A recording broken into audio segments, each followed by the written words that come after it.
ನಮಸ್ತೆ ಸ್ನೇಹಿತರೆ, ಪೀಪಲ್ ಟಿವಿಗೆ ಸ್ವಾಗತ. ನಾನು ಮುರಳಿ ಮಾಧವರು. ಸ್ನೇಹಿತರೆ, ಇವತ್ತೊಂದು ಸೂಪರ್ ಇಂಟ್ರೆಸ್ಟಿಂಗ್ ಆಗಿರುವಂಥ ಒಂದು ಸುದ್ದಿ ಬಗ್ಗೆ ಮಾತನಾಡೋಣ. ಇಂಡಿಯಾ ಮತ್ತು ಯುರೋಪಿಯನ್ ಯೂನಿಯನ್ ನಡುವೆ ನಡೆದಿರ್ತಕ್ಕಂಥ ಒಂದು ದೊಡ್ಡ ವ್ಯಾಪಾರ ಒಪ್ಪಂದ ಅಂತಂದರೆ ಏನು, ಫ್ರೀ ಟ್ರೇಡ್ ಅಗ್ರಿಮೆಂಟ್ ಏನಾಗಿದೆ ಇದರ ಬಗ್ಗೆ ಮಾತನಾಡೋಣ. ಇದನ್ನು ಇಂಡಿಯಾದಲ್ಲಿ ಮದರ್ ಆಫ್ ಆಲ್ ಡೀಲ್ಸ್ ಅಂತ ಕರೀತಾ ಇದ್ದಾರೆ. ಜನವರಿ 26, 2026ರಂದು ಫೈನಲೈಸ್ ಆಗಿರುವಂಥ ಒಂದು ಡೀಲ್ ಇದು. ಅಂತಂದರೆ ಏನು, ಮಾತುಕತೆಗಳೆಲ್ಲವೂ ಮುಗಿದು ಸೈನ್ ಮಾಡುವಂಥ ಒಂದು ಸ್ಟೇಜ್ಗೆ ಬಂದಿದೆ. ಬಹುಶಃ ಫುಲ್ ಫ್ಲೆಡ್ಜಡ್ ಆಗಿ ಫುಲ್ ಫೋರ್ಸಲ್ಲಿ ಬರೋದಕ್ಕೆ 2027ರ ಒಂದು ಆರಂಭದಲ್ಲಿ ಸಾಧ್ಯ ಆಗತ್ತೆ ಅಂತ ಹೇಳಲಾಗ್ತಾ ಇದೆ.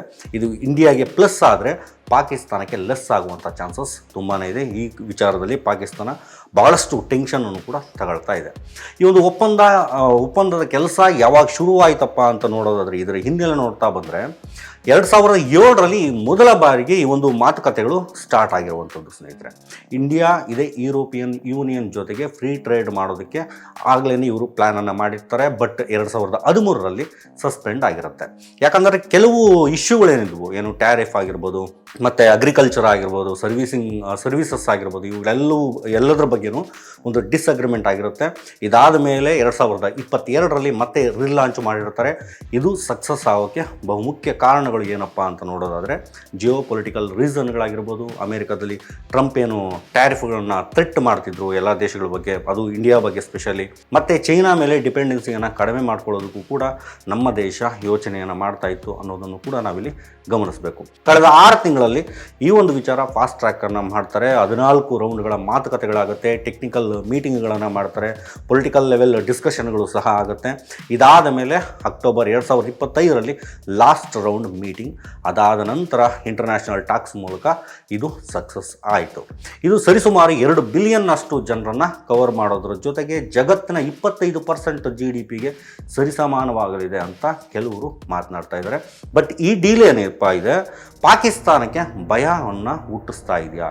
ಎಸ್, ಯಾಕೆ ಅಂತ ನೋಡೋಣ. ಅದಕ್ಕೂ ಮುನ್ನ ನೀವೇನು ಪೀಪಲ್ ಚಾನಲನ್ನು ಸಬ್ಸ್ಕ್ರೈಬ್ ಮಾಡಿಲ್ಲ ಅಂದರೆ ದಯವಿಟ್ಟು ಈಗಲೇ ಸಬ್ಸ್ಕ್ರೈಬ್ ಮಾಡಿ, ಹಾಗೆ ಬೆಲ್ ಐಕಾನ್ ಕ್ಲಿಕ್ ಮಾಡೋದನ್ನು ಮರಿಬೇಡಿ.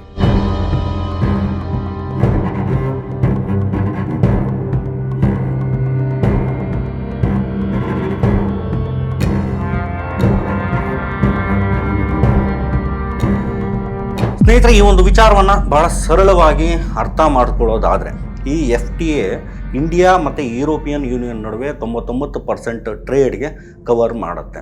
ಇಂಡಿಯಾ ಯುರೋಪಿಯನ್ ಯೂನಿಯನ್ಗೆ 95ರಿಂದ 97% ಏನೋ ಟ್ಯಾರಿಫ್ ಲೈನ್ಗಳಲ್ಲಿ ಡ್ಯೂಟಿ ಫ್ರೀ ಆಕ್ಸೆಸ್ ಅನ್ನುವಂಥದ್ದು ಇಂಡಿಯಾಗೆ ಸಿಗುತ್ತೆ. ಅಂತಂದರೆ ಟೆಕ್ಸ್ಟೈಲ್ ಆಗಿರ್ಬೋದು, ಗಾರ್ಮೆಂಟ್ಸ್ ಆಗಿರ್ಬೋದು, leather, footwear, coffee, tea, spices, ಮತ್ತು ಗೇಮ್ಸ್ ಆಗಿರ್ಬೋದು, ಮತ್ತು ಜ್ಯುವೆಲರಿ ಐಟಮ್ಸ್ ಆಗಿರ್ಬೋದು, ಈ ರೀತಿಯಾದಂತಹ ಎಲ್ಲ ಐಟಮ್ಗಳಿಗೆ ಟ್ಯಾರಿಫ್ ಇಲ್ಲದೆ ಇವು ಬೇರೆ ದೇಶಗಳು, ಈ ಯುರೋಪಿಯನ್ ಯೂನಿಯನ್ ದೇಶಕ್ಕೆ ಹೋಗುತ್ತೆ. ಈಗಾಗಲೇ ಇದೇ ಯುರೋಪಿಯನ್ ಯೂನಿಯನ್ ಇಂಡಿಯಾದ ಅತಿ ದೊಡ್ಡ ಮಾರ್ಕೆಟ್, ವ್ಯಾಪಾರದ ಪಾರ್ಟ್ನರ್ ಅಂತಲೇ ಹೇಳ್ಬೋದು. 2024-25ರಲ್ಲಿ ಇಂಡಿಯಾ ಯುರೋಪಿಯನ್ ಯೂನಿಯನ್ಗೆ 75ರಿಂದ 76 ಬಿಲಿಯನ್ ರಫ್ತು ಮಾಡ್ತಾ ಬಂದಿದೆ. ಸರ್ವಿಸಸ್ನಲ್ಲಿ ಸರಿಸುಮಾರು $83 ಬಿಲಿಯನ್ ಇವರು ಸರ್ವಿಸಸ್ಸನ್ನು ಪ್ರೊವೈಡ್ ಮಾಡ್ತಾ ಇದ್ದಾರೆ. ಇದು ಇಂಡಿಯಾದ ಟೆಕ್ಸ್ಟೈಲ್, ಕೆಮಿಕಲ್, ಮಿಷನರಿ ಉದ್ಯಮಕ್ಕೆ ಒಂದು ರೀತಿ ಬೂಸ್ಟ್ ಕೊಡೋದರ ಜೊತೆಗೆ ಮಿಲಿಯನ್ ಗಟ್ಟಲೆ ಜಾಬ್ಸ್ ಇಲ್ಲಿ ಕ್ರಿಯೇಟ್ ಆಗುತ್ತೆ ಮತ್ತು ಸೃಷ್ಟಿ ಆಗಲಿದ್ದಾವೆ ಅಂತಲೇ ಹೇಳ್ಬೋದು. ಈ ಡೀಲ್ ಸಕ್ಸಸ್ ಹೇಗಾಯ್ತಪ್ಪ ಅನ್ನೋದನ್ನು ಡೀಟೇಲ್ ಆಗಿ ನೋಡ್ತಾ ಬಂದರೆ, 2007ರಿಂದ 2013ರವರೆಗೆ ಮಾತುಕತೆಗಳು ನಡೆದಿದ್ರೂ ಕೂಡ ಅವು ಸಕ್ಸಸ್ ಆಗಿರಲಿಲ್ಲ. ಬಟ್ ಇದೇ ಯುರೋಪಿಯನ್ ಯೂನಿಯನ್ನ carbon border adjustment, agriculture subsidy, intellectual property ಬಗ್ಗೆ ಅಗ್ರಿಮೆಂಟ್ಗಳನ್ನು ಮಾಡ್ಕೊಳ್ತಾ ಬಂದಿದ್ರು. 2022ರಲ್ಲಿ ರೀಸ್ಟಾರ್ಟ್ ಮಾಡಿದ್ರು. ಅದರ ಜೊತೆಗೆ ಇಂಡಿಯಾದ ಪ್ರಧಾನಿ ಮೋದಿಯವರು ಮತ್ತು ಇದೇ ಯುರೋಪಿಯನ್ ಯೂನಿಯನ್ ಕಮಿಷನ್ ಪ್ರೆಸಿಡೆಂಟ್ ಆಗಿರ್ತಕ್ಕಂಥ ವಾನ್ ಡೇರ್ ಲೆಯನ್ ಅವ್ರ ನಡುವೆ ಒಂದಷ್ಟು ಮೀಟಿಂಗ್ಗಳು, ಸಮ್ಮಿಟ್ಗಳು ಕೂಡ ಆಗಿರ್ತವೆ.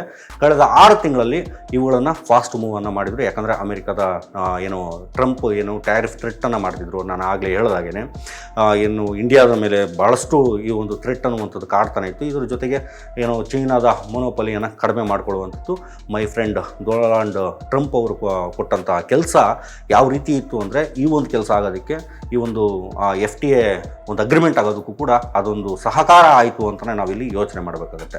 ಇನ್ನು ಇದು ಟ್ರೇಡ್ ಮಾತ್ರ ಅಲ್ಲ, ಸರ್ವಿಸಸ್ಸು, ಇನ್ವೆಸ್ಟ್ಮೆಂಟು ಮತ್ತು ಡಿಜಿಟಲ್ ಟ್ರೇಡ್ ಕೂಡ, ಅದರ ಜೊತೆಗೆ ಕಸ್ಟಮ್ಸ್ ಸಿಂಪ್ಲಿಫಿಕೇಷನ್ ಕೂಡ ಇದರ ಒಳಗಡೆ ಇದೆ. ಇದು ಇಂಡಿಯಾಕ್ಕೆ ಸರಿಸುಮಾರು 24 ಟ್ರಿಲಿಯನ್ ಮಾರ್ಕೆಟನ್ನು ಓಪನ್ ಮಾಡಿ ಕೊಡುತ್ತೆ ಅಂತ ಹೇಳಲಾಗ್ತಾ ಇದೆ. ಸರಿ, ಇಷ್ಟೆಲ್ಲ ಇಂಡಿಯಾಗೆ ಬೆನಿಫಿಟ್ಸ್ ಆಗ್ತಾಯಿದ್ರೆ ಈ ಒಂದು ಪಾಕಿಸ್ತಾನಕ್ಕೆ ಯಾಕೆ ಭಯ? ಯಾಕೆ ಅಂತಂದರೆ ಪಾಕ್ಗೆ ಇದೇ ಈ ಯುರೋಪಿಯನ್ ಯೂನಿಯನ್ ಏನಿದೆ ಅತಿ ದೊಡ್ಡ ಮಾರ್ಕೆಟ್ ಆಗಿರುವಂಥದ್ದು. ಅವರ ಟೋಟಲ್ ಎಕ್ಸ್ಪೋರ್ಟ್ಗಳೇನಿದ್ದಾವೆ, ಪಾಕಿಸ್ತಾನದ ಟೋಟಲ್ ಎಕ್ಸ್ಪೋರ್ಟ್ಗಳಲ್ಲಿ 27% ಅಂದರೆ ಸರಿಸುಮಾರು 8-9 ಬಿಲಿಯನ್ ಡಾಲರ್ನಷ್ಟು ಯುರೋಪಿಯನ್ ಯೂನಿಯನ್ಗೆ ಹೋಗುತ್ತೆ. ಮುಖ್ಯವಾಗಿ ಟೆಕ್ಸ್ಟೈಲ್ಸ್ ಆಗಿರ್ಬೋದು ಇವ್ರ ಕಡೆಯಿಂದ ಹೋಗ್ತಾ ಇರುವಂಥದ್ದು. ಅವ್ರಿಗೆ ಏನು GSP ಸ್ಕೀಮ್ ಇರೋದ್ರಿಂದ ಅವರಿಗೆ 85% ರಫ್ತುಗಳೇನಿದ್ದಾವೆ ಅವು ಡ್ಯೂಟಿ ಫ್ರೀ ಆಗಿ ಹೋಗ್ತಿರುವಂಥದ್ದು. ಇದು 2027ರವರೆಗೂ ಕೂಡ ಇದೆ ಅಂತ ಹೇಳಲಾಗ್ತದೆ. ಈಗ ಇಂಡಿಯಾ ಯುರೋಪಿಯನ್ ಯೂನಿಯನ್ಗೆ ಡ್ಯೂಟಿ ಫ್ರೀ ಆದರೆ ಇಂಡಿಯಾ ಸಸ್ತಾವಾಗಿ ಮಾರಬಹುದು, ಮತ್ತು ಪಾಕಿಸ್ತಾನ ಹೆಚ್ಚು ಕಡಿಮೆ 5-9% ಅಡ್ವಾಂಟೇಜ್ ಏನಿದೆ ಅವರಿಗೆ ಸಿಗ್ತಿದ್ದಂಥ ಮಾರ್ಕೆಟ್ ಸ್ಪೇಸ್ ಏನಿದೆ ಅದು ಮಾಯ ಆಗುತ್ತೆ. ಈ ವಿಚಾರವನ್ನು ಇನ್ನಷ್ಟು ಡೆಪ್ತಾಗಿ ನೋಡೋದಾದರೆ ಪಾಕಿಸ್ತಾನದ ಟೆಕ್ಸ್ಟೈಲ್ ಸೆಕ್ಟರ್ ಏನಿದೆ ಇದೇ ಯುರೋಪಿಯನ್ ಯೂನಿಯನ್ನಲ್ಲಿ 15% ಮಾರ್ಕೆಟ್ ಶೇರನ್ನು ಹೊಂದಿದೆ. ಇದು ಕಡಿಮೆ ಅಂತಂದರೆ ಏನು ಕಡಿಮೆ ಆಯಿತು ಅಂತಂದರೆ 1.5 ಬಿಲಿಯನ್ನಷ್ಟು ನಷ್ಟ ಇದು ಪಾಕಿಸ್ತಾನಕ್ಕೆ ಆಗ್ಬೋದು. ಒಟ್ಟು 9 ಬಿಲಿಯನ್ ರಫ್ತೇನಿದೆ ಅಪಾಯಕ್ಕೆ ಸಿಲುಕುವಂಥ ಚಾನ್ಸಸ್ ಹೆಚ್ಚಾಗಿರುತ್ತೆ ಈ ಒಂದು ಪಾಕಿಸ್ತಾನಕ್ಕೆ. 10 ಮಿಲಿಯನ್ ಜಾಬ್ಗಳೇನಿದಾವೆ ಅವು ರಿಸ್ಕ್ಗೆ ಬೀಳುತ್ತೆ ಇದೇ ಪಾಕಿಸ್ತಾನಿ ಜನರಿಗೆ. ಪಾಕಿಸ್ತಾನದ ಎಕಾನಮಿ ಈಗಾಗಲೇ ಕಷ್ಟದಲ್ಲಿ ಇರೋದ್ರಿಂದ ಇದು ಇನ್ನಷ್ಟು ವರ್ಸ್ಟ್ ಲೆವೆಲ್ಗೆ ತಗೊಂಡೋಗಿ ಇಡುತ್ತೆ. ಪಾಕಿಸ್ತಾನದ ಮಾಜಿ ಕಾಮರ್ಸ್ ಮಿನಿಸ್ಟರ್ ಏನಿದ್ದಾರೆ ಅವರು ಇದೇ ವಿಚಾರವನ್ನು ಇಟ್ಕೊಂಡು ಮದರ್ ಆಫ್ ಆಲ್ ಪ್ರಾಬ್ಲಮ್ಸ್ ಅಂತ ಈ ಒಂದು FTA ಏನು ಅಗ್ರಿಮೆಂಟನ್ನು ಮಾತುಕತೆ ಒಪ್ಪಂದವನ್ನು ಅವರು ಕರೆದಿದ್ದಾರೆ.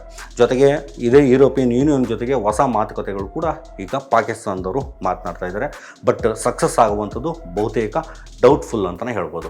ಇದು ಬಾಂಗ್ಲಾದೇಶಕ್ಕೂ ಕೂಡ ಪರಿಣಾಮ ಬೀರುತ್ತೆ, ಬಟ್ ಪಾಕಿಸ್ತಾನಕ್ಕೆ ಹೆಚ್ಚು ಪರಿಣಾಮ ಬೀರುವಂಥದ್ದು. ಯಾಕಂತಂದರೆ ಅವರ ಉದ್ಯಮಗಳೇನಿದ್ದಾವೆ ಅವು ಹೆಚ್ಚಾಗಿ ಈ ಒಂದು ಯುರೋಪಿಯನ್ ಯೂನಿಯನ್ ಮೇಲೆ ಡಿಪೆಂಡೆಂಟ್ ಆಗಿರುವಂಥದ್ದು. ಪಾಕಿಸ್ತಾನದ ರಿಯಾಕ್ಷನ್ ಏನಪ್ಪ ಈ ಒಂದು ವಿಚಾರದಲ್ಲಿ ಅಂತಂದರೆ, ಈಗ ಪಾಕಿಸ್ತಾನದಲ್ಲಿ ಟೆನ್ಷನ್ ಶುರುವಾಗಿರುವಂಥದ್ದು ಎಲ್ರಿಗೂ ಸಹ ಅರ್ಥ ಆಗ್ತಾ ಬರ್ತಾ ಇದೆ. FPCCIಯ ವೈಸ್ ಪ್ರೆಸಿಡೆಂಟ್ ಸಕೀಬ್ ಫಯಾಜ್ ಮಗೂನ್ ಅವರು ಹೇಳಿದ್ದು ಏನಪ್ಪ ಅಂತಂದರೆ, ಇಂಡಿಯಾ 0 ರೇಟ್ ಪಡೆದ್ರೆ ನಮ್ಮ ಅಡ್ವಾಂಟೇಜ್ ಏನಾಗುತ್ತೆ, ನಮ್ಮ ಮಾರ್ಕೆಟ್ ಏನಿದೆ ಅದು ಮಾಯ ಆಗುತ್ತೆ, ರಫ್ತುಗಳಿಗೆ ಭಾರಿ ರೀತಿಯ ಹೊಡೆತ ಬೀಳುತ್ತೆ. ಇದರ ಜೊತೆಗೆ ಏನು ಸರ್ಕಾರಕ್ಕೆ ಅವರು ಮನವಿ ಕೂಡ ಮಾಡ್ತಾರೆ, ಎನರ್ಜಿ ಕಾಸ್ಟನ್ನು ಕಡಿಮೆ ಮಾಡಿ ಇನ್ಫ್ರಾನ ಇಂಪ್ರೂವ್ ಮಾಡಿ ಅಂತ ಕೂಡ ಅವರು ಸಲಹೆಯನ್ನು ಕೊಡ್ತಾರೆ. ಈಗಾಗಲೇ ನಾವು ಮಾತನಾಡಿದಂತೆ ಇನ್ನು ಪಾಕಿಸ್ತಾನ ಕೂಡ ಇದೇ ಯುರೋಪಿಯನ್ ಯೂನಿಯನ್ ಜೊತೆ ಮಾತುಕತೆಗಳನ್ನು ಸ್ಟಾರ್ಟ್ ಮಾಡಿದರೆ ಹೇಗಾದರೂ ಮಾಡಿ ತಮ್ಮನ್ನು ತಾವು ರಕ್ಷಣೆ ಮಾಡಿಕೊಳ್ಳುವಂಥ ಹಂತಕ್ಕೆ ಪಾಕಿಸ್ತಾನ ಬಂದು ನಿಂತ್ಕೊಂಡಿದೆ. ಸ್ನೇಹಿತರೆ, ಪ್ರಾದೇಶಿಕವಾಗಿ ಏನಾದರೂ ಈ ಒಂದು ವಿಚಾರವನ್ನು ನೋಡೋದಾದರೆ ದಕ್ಷಿಣ ಏಷ್ಯಾದ ವ್ಯಾಪಾರದ ಒಂದು ಬ್ಯಾಲೆನ್ಸ್ ಏನಿದೆ ಅದು ಖಂಡಿತ ಇಂಬ್ಯಾಲೆನ್ಸ್ ಆಗುತ್ತೆ, ಬದಲಾವಣೆ ಆಗುತ್ತೆ. ಬಾಂಗ್ಲಾದೇಶಕ್ಕೂ ಸಹ ಇದೇ ರೀತಿಯ ಭಯ ಇರುವಂಥದ್ದು. ಅವರ ಟೆಕ್ಸ್ಟೈಲ್ ಸಹ ಇದೇ ಯುರೋಪಿಯನ್ ಕಂಟ್ರಿಗಳಿಗೆ ಹೋಗುವಂಥದ್ದು, ಯುರೋಪಿಯನ್ ಯೂನಿಯನ್ಗೆ ಹೋಗುವಂಥದ್ದು. ಬಟ್ ಇಂಡಿಯಾ ಲೆವೆಲ್ಗೆ ಅವರು ಕಳಿಸ್ಲಿಕ್ಕೆ ಸಾಧ್ಯ ಇಲ್ಲ. ಯಾಕಂದರೆ ಕಂಪ್ಯಾರಿಟಿವ್ಲಿ ನಮಗಿಂತಲೂ ಅವರು ಎಕಾನಮಿಯಲ್ಲಿ ಸ್ವಲ್ಪ ಕಡಿಮೆ ಇದ್ದಾರೆ, ನಾವು ಅವ್ರಿಗಿಂತಲೂ ಸಹ ಸ್ವಲ್ಪ ಸ್ಟ್ರಾಂಗ್ ಇದ್ದೀವಿ ಅಂತಲೇ ಹೇಳ್ಬೋದು, ಸ್ಟ್ರಾಂಗ್ ಆಗ್ತಿದ್ದೀವಿ ಅಂತ ಹೇಳ್ಬೋದು. ಈಗ ನಡೆದಿರುವಂಥ ಒಪ್ಪಂದ ಇಂಡಿಯಾದ ಇತರ ಎಲ್ಲ ಒಂದಷ್ಟು ಡೀಲ್ಗಳೇನಿವೆ ಅವುಗಳಿಗೆ ಬೂಸ್ಟ್ ಅನ್ನೋದು ಸಿಗ್ಬೋದು. ಉದಾಹರಣೆಗೆ ಆಸ್ಟ್ರೇಲಿಯಾ, UK, UAE ಇವುಗಳ ಜೊತೆ ಏನು ಒಪ್ಪಂದ ಮಾಡ್ಕೊಳ್ಳೋದಾದರೆ, ಒಪ್ಪಂದಗಳಿಗೆ ಮಾತುಕತೆ ಆಗೋದಾದರೆ ಬೆನಿಫಿಟ್ ಮಾಡಿಕೊಡುತ್ತಾ ಅನ್ನೋದನ್ನು ಮುಂದಿನ ದಿನಗಳಲ್ಲಿ ನೋಡಬೇಕಾಗುತ್ತೆ. ಫೈನಲ್ ಸ್ನೇಹಿತರೆ, ಈ ಒಂದು ಡೀಲ್ ಇಂಡಿಯಾಗೆ ಸೂಪರ್ ಅಂತಲೇ ಹೇಳ್ಬೋದು. ಹೆಚ್ಚು ರಫ್ತುಗಳು ನಮ್ಮ ಕಡೆಯಿಂದ ರಫ್ತಾಗುತ್ತೆ, ಹೆಚ್ಚು ವಸ್ತುಗಳು ಮತ್ತು ಜಾಬ್ಗಳು ಇಲ್ಲಿ ಕ್ರಿಯೇಟ್ ಆಗುವಂಥದ್ದು ಹೆಚ್ಚಾಗುತ್ತೆ. ಆರ್ಥಿಕವಾಗಿ ಇಂಡಿಯಾ ಬೆಳವಣಿಗೆ ಆಗೋದಕ್ಕೆ ಸಹಕಾರ ಆಗುತ್ತೆ. ಪಾಕಿಸ್ತಾನಕ್ಕೆ ಯಾಕಪ್ಪ ಈ ಒಂದು ಸವಾಲುಗಳು ಅಂತಂದರೆ, ಅವರ ತಮ್ಮ ಕಾಸ್ಟ್ ಕಡಿಮೆ ಮಾಡಿ ಇನೋವೇಟಿವ್ ಐಡಿಯಾಗಳನ್ನು ಹುಟ್ಟಾಕೋಬೇಕಾಗುತ್ತೆ. ಆ ಒಂದು ಪರಿಸ್ಥಿತಿಗೆ ಅವರು ಬೀಳ್ತಾರೆ. ಇದು ವ್ಯಾಪಾರ ಆಗಿರೋದ್ರಿಂದ ನಮ್ಮ ಬಿಸ್ನೆಸ್ ನಮ್ಮದು, ನಿಮ್ಮ ಬಿಸ್ನೆಸ್ ನಿಮ್ಮದು ಅನ್ನುವಂಥ ಲೆವೆಲಲ್ಲಿ ನಿಂತು ಯೋಚನೆ ಮಾಡಬೇಕಾಗತ್ತೆ. ಗಡಿಯಲ್ಲಿ ಕಿತ್ತಾಡುವಂತಹ ಜನ ಈಗ ಬಿಸ್ನೆಸ್ಸಲ್ಲೂ ಕೂಡ ಕಿತ್ತಾಡುವಂತಹ ಹಂತಕ್ಕೆ ಈಗ ಪಾಕಿಸ್ತಾನ ಬಂದು ನಿಂತಿದೆ. ಇದು ಗ್ಲೋಬಲ್ ಟ್ರೇಡ್ಗೂ ಕೂಡ ಇಂಪ್ಯಾಕ್ಟ್ ಆಗುವಂಥ ಚಾನ್ಸಸ್ ತುಂಬಾ ಇದೆ ಅಂತ ಕೆಲವರು ಮಾತನಾಡ್ತಿದ್ದಾರೆ. ಚೈನಾ ಡಿಪೆಂಡೆನ್ಸ್ ಕಡಿಮೆ ಆಗಬಹುದು ಬಹುಶಃ ಈ ಒಂದು ಡೀಲ್ ಕರೆಕ್ಟಾಗಿ ಕೂತಾಗ. ಮೇಜರ್ ಆಗಿ ಹೇಳೋದಾದರೆ ಇಂಡಿಯಾ ಯಾರಿಗೂ ಸಹ ಯಾರ ಮೇಲೂ ಸಹ ಡಿಪೆಂಡ್ ಆಗದೆ ಇಂಡಿಯಾ ಮೇಲೆ ಇತರ ದೇಶಗಳು ಡಿಪೆಂಡ್ ಆಗುವ ಹಂತಕ್ಕೆ ನಾವು ಮುಂದಿನ ದಿನಗಳಲ್ಲಿ ಮುಂದಿನ ಹೆಜ್ಜೆಗಳನ್ನು ಇಡಬೇಕಾದಂಥ ಒಂದು ಪರಿಸ್ಥಿತಿಯನ್ನು ಕೂಡ ನಾವು ಕ್ರಿಯೇಟ್ ಮಾಡ್ಕೊಬಿಟ್ಟಿದ್ದೀವಿ. ಸೊ ನಿಮಗೇನು ಅನಿಸುತ್ತೆ ಅನ್ನೋದನ್ನು ಕಮೆಂಟ್ ಮಾಡಿ ತಿಳಿಸಿ. Thanks for watching video. ಇಷ್ಟ ಆಗಿರೋ ಲೈಕ್ ಮಾಡಿ, ಶೇರ್ ಮಾಡಿ, ಹಾಗೆ ನಮ್ಮ ಚಾನಲ್ ಸಬ್ಸ್ಕ್ರೈಬ್ ಮಾಡೋದು ಮರಿಬೇಡಿ.